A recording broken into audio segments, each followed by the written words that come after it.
Hi, అందరికీ నమస్కారం. ఇది నా సింపుల్ లంచ్ మెను.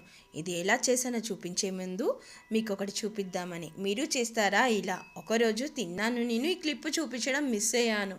చపాతీని ఉప్మాతో పాటు. మనందరికీ పెసరట్టు ఉప్మా కాంబినేషన్ తెలుసు.